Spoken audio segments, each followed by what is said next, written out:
Hi friends, we're gonna try out this whole vlogging thing.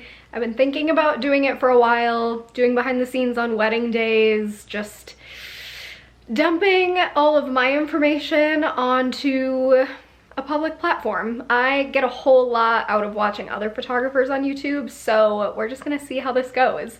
And I figure this opportunity could be as good as any. I am headed to Tampa, Florida for the next 4 days. I have a local friend that shoots weddings down there, and I hit her up and was like, hey, if you need me, I'm slow here in Minnesota, so let me know. And sure enough, she had 3 weddings back to back who she needed an assistant for. So I'm packing up and I'm headed to Florida today, and I'm going by myself. So I figured this could maybe make things feel a little bit less lonely. Also document a really dope experience too. The fact that she's having me or letting me come down to assist her is really cool. I'm excited to shoot in a place. I haven't shot in Florida yet, but just like here in Minnesota, everything is just gloomy and gross. It's just not that photogenic. So to go down to Tampa and shoot all along the Gulf Coast for the next few days is pretty awesome. I'm very excited about it. So I am packing up my gear and thought that this could be a great place to start. Walk you through everything that I'm bringing, everything that I feel comfortable traveling with. I've traveled for weddings before. I've done destination things, so I've kind of learned what works best for me.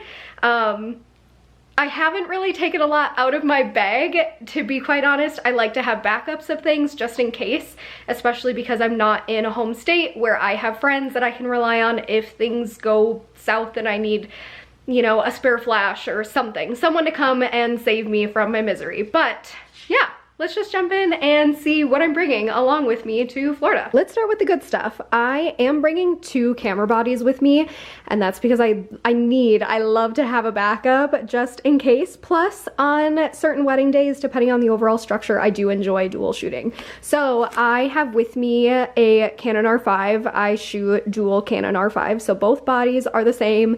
I am bringing my 28-70 2.0, and then this is a Canon FD 50. So this is actually a vintage lens, focal length of 50, aperture of 1.4. I've really enjoyed the images I've been getting with this guy, so I just figure I will bring her along. The fact that I'm assisting means I'm not going to have a whole lot of hands-on involvement. I'm not the lead shooter, I'm just the assistant, so I can kind of tinker around with a manual lens without a lot of pressure of just like needing to get things done. So I have those 2 bodies.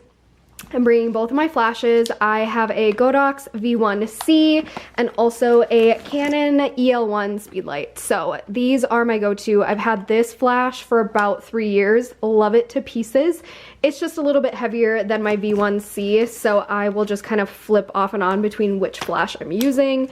Of course, chargers, plethora of batteries scattered about.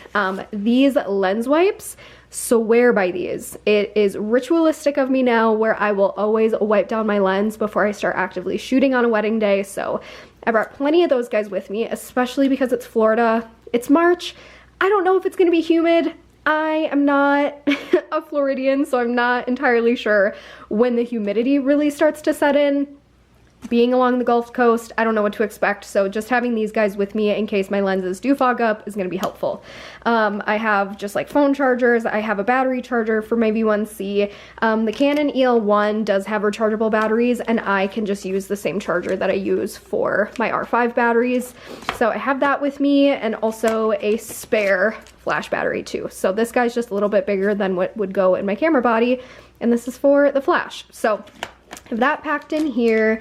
I'm also bringing my film camera. This is an Olympus XA2, and I have 4 rolls of film that I'm bringing with me, actually, that I need to put in here. So I'm gonna be shooting film too, just to kind of tinker around with that. This is all Portra 160, so I'm gonna just bring that along, play around with that.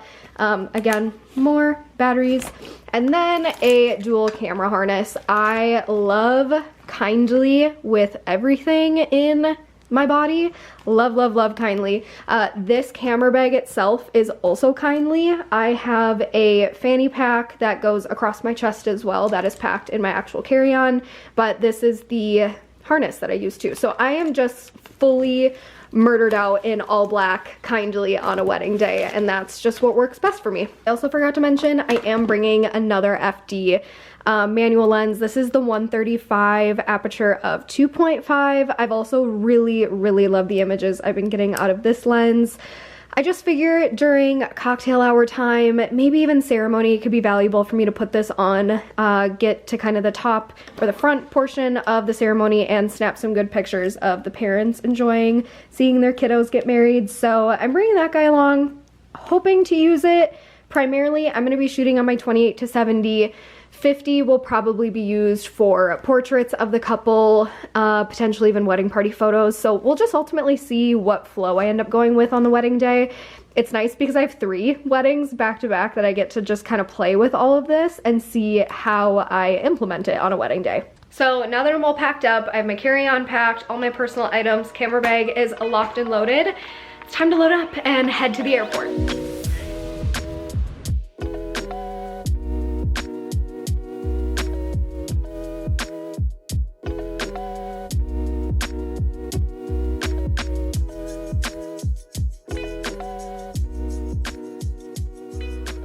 Oh man, you guys. So let me just start by saying tonight did not go at all how I anticipated nor planned it would go.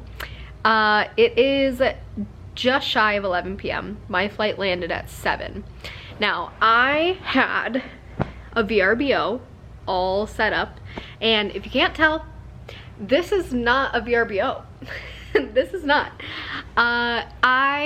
If you follow me on Instagram, you already heard this story because I just posted about it. It was all just very fresh and very exhilarating. But I just have to tell it kind of in full. So I booked this VRBO, and upon booking it, there was one little teensy red flag that I was considering a little bit more, or rather looking at a little bit more optimistically, and it was the fact that this VRBO had no reviews and it was flagged as a new listing. So I was looking at it from the optimistic sense of it's new, I could be the first person to give it a review, like the sheets are new, the bed is new, like it's new. So I felt excited about that. And it was very cute, mind you. The decorative pieces that were put into this and the effort that was put into it, it makes sense now, but it was very cute. So I'll just set the tone by saying I fell for the trap in which this VRBO was. So I show up to the VRBO, and upon driving into the neighborhood that this VRBO was in, there were some, you know, little dings going off, little red flags we can call them. There were some thoughts, and I turned right onto the street that the Airbnb, that my Apple CarPlay is having me go, and it is at this point 8 p.m. It's 8 p.m. So it's dark outside, it's nighttime. There are so many people just perusing, lounging on the street. So that was a little like, heck, this is where I am. Got it. Word. Okay. So I am driving slowly so I can read the numbers on the mailboxes. And I start catching eyes. Like, people are starting to size me up and be like, why is this girl driving slowly through our neighborhood? So I then find where I'm supposed to turn for parking. I find the VRBO, the street address, the house number, and I pull into where I'm supposed to park. And as soon as I get into my parking space, a huge like floodlight pops on, like stadium level, makes a noise, floodlight comes on. And I start to like kind of put the pieces together of, okay, I understand the intention here. However, it is so like missing the mark. Like, lights are not gonna make me feel safe at this point, sorry. So I get out of my car, I grab my bags, my head is on a freaking, you know, rotator at this point. I'm watching my 6 and my 12 all at the same time. So I open the gate in which I'm directed to go through to access said VRBO, and as soon as I open that gate, another floodlight makes a noise, huge light pops on. I'm like, okay, again, I'm seeing where this is going. I understand the intention. However, it is just not enough in this situation. So I open up the Airbnb, I open up the door, which, mind you, very flimsy deadbolt. One single deadbolt that like was just so, I don't know. I feel like I could have kicked that door down like nobody's business. So that was already kind of like red flag number like 5 or 6 at this point. I get in and I just sit on the bed and I start to just evaluate all of my decisions at this point. And I start to consider all of my options. And at that point, what I do is I decide to Google where I'm staying. I go on Google Maps, I zoom in, and I see the little area that I'm staying in. And if anyone watching understands this, just nod along, but I was staying in Old West Tampa. I don't know Florida like that, so you know, from looking at Google satellite of where I was staying, I was like, word, it looks cool enough, like, all right. Pulling in, different story. I was staying in Old West Tampa. The street I was specifically staying on, I grab and I go to Google and I type in Old West Tampa crime report. Problematic, maybe. It was just my first instinct. And on the crime report, similar to a Google Map situation, you can zoom in to see specifically where you are. So I zoom in and find the exact street that I'm staying on, and it is red. Graded F on a grading scale. F. Big ol' failure. And why is it rated F? For M word, for R word, and for theft and things of that nature. So now I'm really just sitting there pondering all of my life's decisions, like trying to rationalize that like it says it happens to one in 104. Like I couldn't be that one. Like I'm just here to work, you know? I'm thinking about how I'm coming and going. I'm considering all of my options. I'm thinking about the fact that I'm not spending a lot of quality time at this accommodation, at this VRBO. However, the thought starts to cross my mind of, what if something happens to the rental car? I don't want to have to pay for something like damages or what have you. I also start to think of that flimsy little lock, and do I feel safe? Or floodlights, does that make me feel safe enough? Will I sleep? You know, just things like that. My mind just starts to spiral and go further into thoughts. So I decide to Google hotels, and luckily this is spring break time, mind you. I found a hotel that had an opening on a 20 minutes notice. Literally called, hey girl, you got that king room available? I will take it, I'll be there in 20. Show up here, greeted, beautiful place, secure, safe, and I just frankly feel spoiled at this point. So I am officially settled in. Wedding number 1 starts tomorrow. My adrenaline rush for the day has concluded. I'm ready to just quiet down, take my makeup off, get fully organized and packed, because I have not unpacked my camera bag yet, and just see what I'm working with and feel like I have a really great grasp on tomorrow's wedding. But thankfully tomorrow is not a crazy early start. There's also a Starbucks located in this hotel, so I will be prancing my little butt down to the lobby to grab Starbucks when it opens, and then kick my day off and do wedding number 1 tomorrow. So I'm gonna call it a night, and I will see y'all tomorrow morning. Hey y'all, so day 1, we are officially en route up to Odessa, Florida to go to the barn on Crescent Lake. Super, super pumped. We stopped for coffee this morning, so we're all fueled up.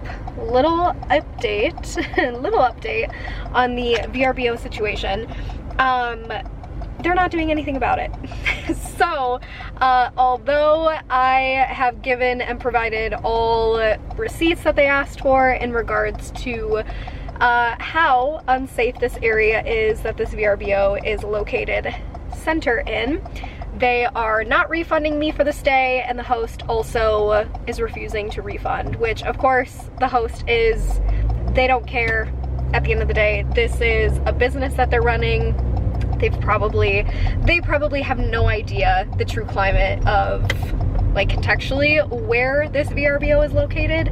They could live anywhere except for Florida and just be doing these rental properties, and all they care about is making money at the end of the day. So super unfortunate that they're not willing to right any of those wrongs. So we're just gonna eat it and understand that I am now safe in a hotel. So if that's really the only peace of mind that I get out of this, then that is perfectly a-okay with me. But now I am headed into the first wedding out of this 3-day extravaganza. So let's see what's in store for today.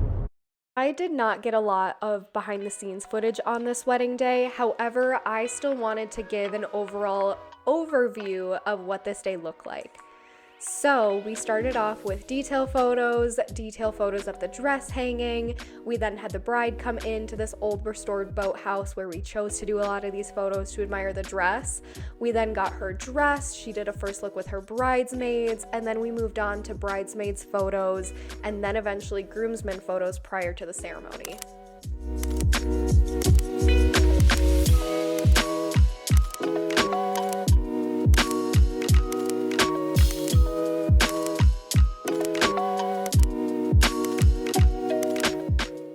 This couple also chose to do a first touch and a private vow reading before the ceremony, which was just perfect. And then the first look itself was saved for the aisle moment, and it was well worth the wait. Moving on to the reception. So because the couple chose not to do a first look, I quickly went inside, got detailed photos of the venue, and then hustled back outside so we could do wedding party photos and then the couple's portraits before dinner.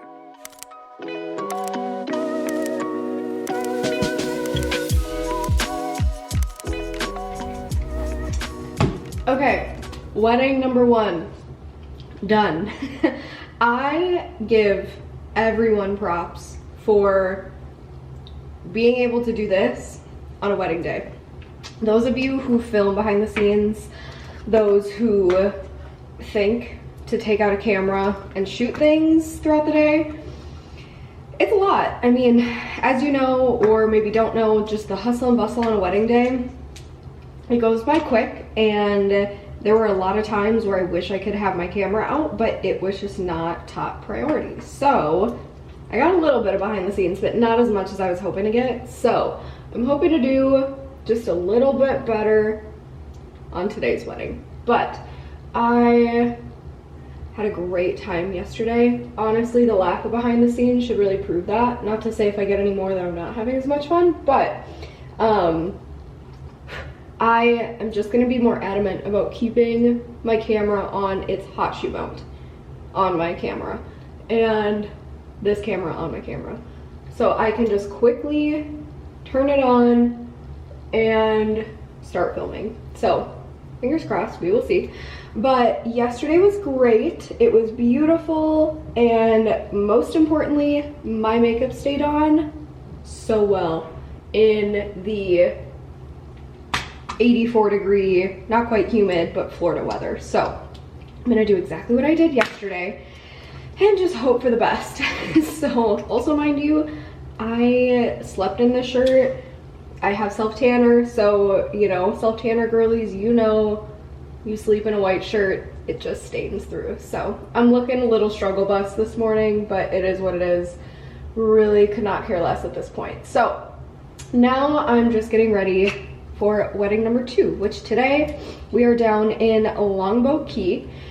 And so for me, it's like an hour and a half with tolls, which, like, I got the toll pass for my rental car.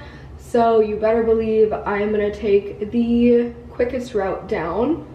So I'm gonna get myself ready. I have all my batteries charged up. Everything is ready to rock for today's wedding. And then we're gonna crank it out. But today is mostly, it's at a beach resort. The girls are getting ready in an Airbnb off-site. The guys, I'm not entirely sure. I'm gonna get looped in on that because I know I'm gonna go do the guys getting ready photo portion of the mid-afternoon. And then we have wedding party photos, their first look, they're doing a first look. We're gonna do their first look, their portraits, wedding party photos, and family photos all before the ceremony, which I absolutely love to just like get as much done before the ceremony. So today is just gonna feel very familiar in that sense, in terms of just an overall workflow. Yesterday, the couple did not do a first look, which I am equally loving, and you will see I will be attaching photos from each wedding day. The groom's first, look, seeing her as she walked down the aisle was more than worth the wait. So I absolutely love those reveals, but we have to spend more time taking photos during cocktail hour. So that was just the overall structure of yesterday, which I chalk up to being the main reason why I wasn't doing a whole lot of behind the scenes, because it was a lot of just like chop chop. So now I know today is gonna look a little different, and I'm very excited that today is in an entirely new location. It's very much giving Florida, and it is also, again, a very beautiful day today. So I am gonna hustle my butt to get ready, and I will see y'all either on the way there or once we arrive to the actual venue. I don't think I'm gonna do that much with the girls getting ready, probably not with the guys getting ready stuff, because we're not doing formals at that point, but if anything changes, I'm gonna do my best to hit record, so I'll see y'all there. Day 2 started with detail photos, and after I grabbed these shots, I bolted over to the venue to partner with the guys, and we got all the formals done before eventually getting prepared for the first look.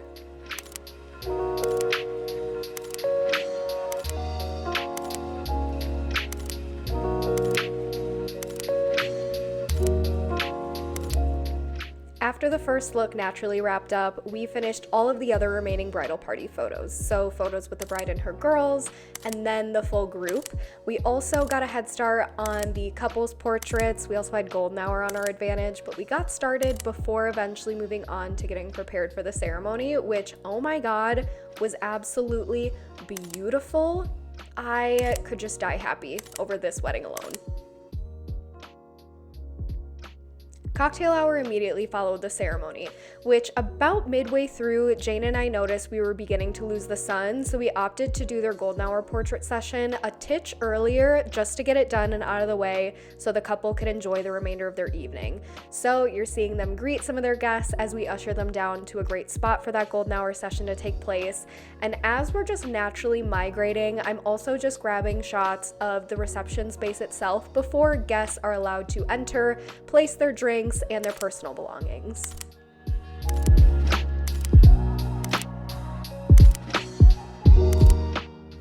Now that we've got the couple right where we want them, we are gonna start this golden hour session. I think we spent maybe 10 minutes doing this. We were very effective with our time, and this couple was so easy to direct. It was just, I die. It was so stinking good.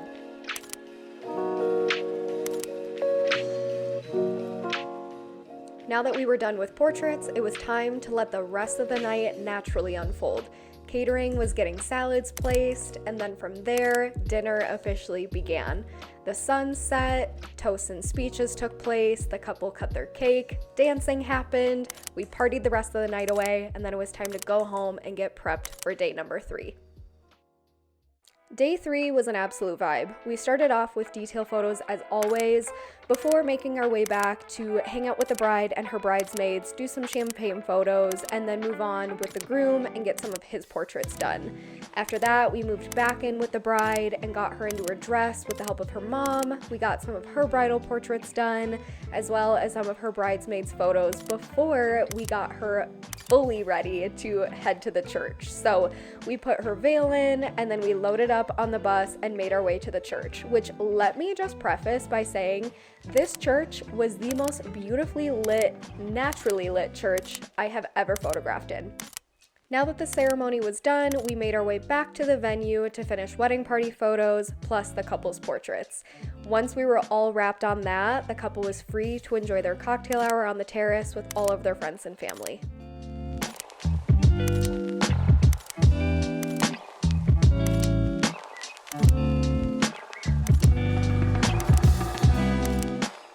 The last thing on my to-do list at this point was just to document the reception space.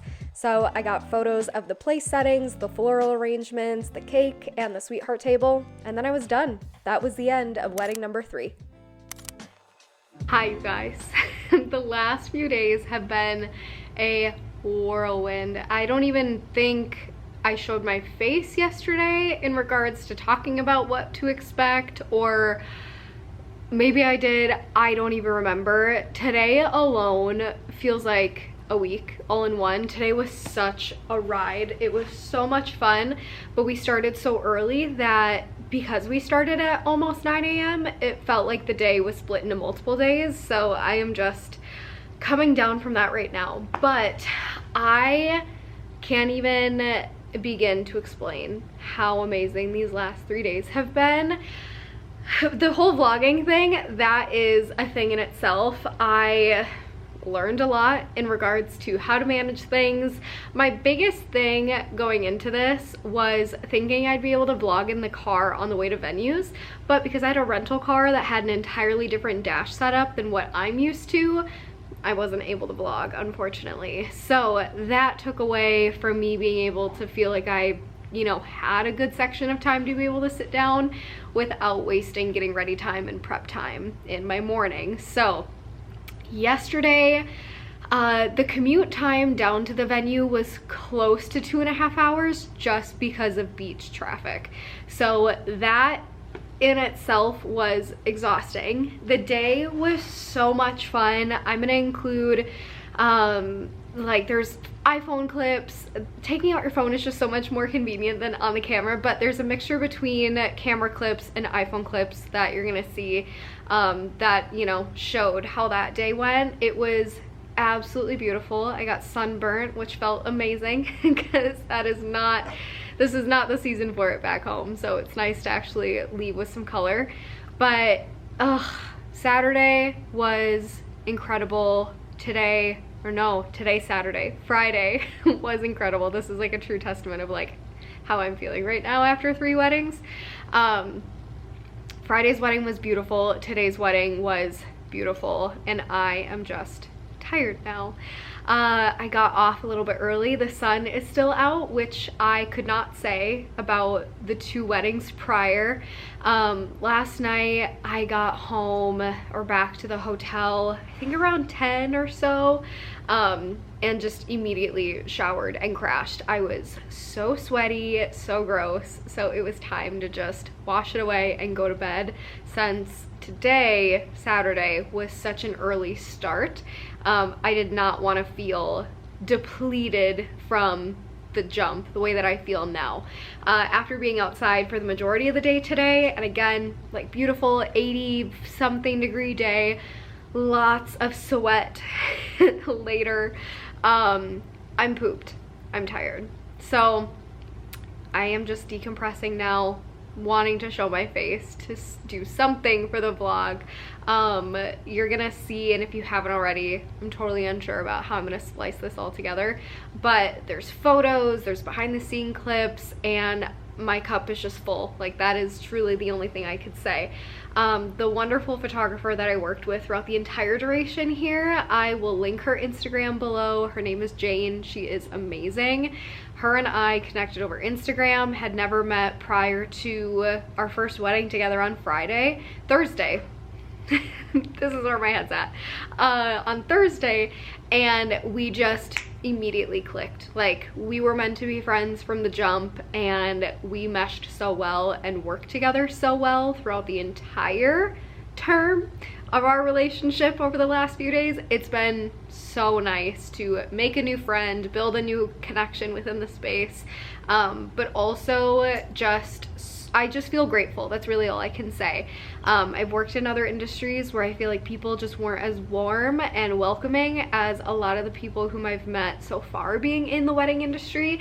And Jane to me is like the, you know, blueprint of how I strive to be for others, but she's truly just like the framework of someone who you should look up to and is a great person to work beside and ultimately just have on your team. So I'm excited. This is kind of the start of a beautiful friendship now moving forward. Tomorrow is an early start. I have to be up at 4 a.m. so I can bring my rental car back and then catch my 6:30 a.m. flight. So it is, I don't have my phone in front of me. I think it's around like 7:30 right now because I just got back to the hotel and I'm just like finally back in sweats. My plan tonight now is just to start going through some of the images, dink around on my computer for a little bit, and try to call it a night by 10. But ultimately just stay low key and stay hydrated so tomorrow I don't just totally die. But this has been amazing. I am excited for this to be essentially the first of hopefully many vlogs. I've learned a lot, like I said, in how I'm going to manage this sort of thing because it's so fun to have on wedding days to then look back on and be able to reference and show others a little bit of insight into the day. I'm not sure how that ultimately looks at this point in time, but I have a lot of intention moving forward with it, so I'm excited to be able to give it to y'all. But if you've made it this far, thank you so much for watching. The intention again is to be able to be consistent and post things wedding related, photography related, and everything in between. So thank you all for watching and have a great day. Wish me a safe and happy flight.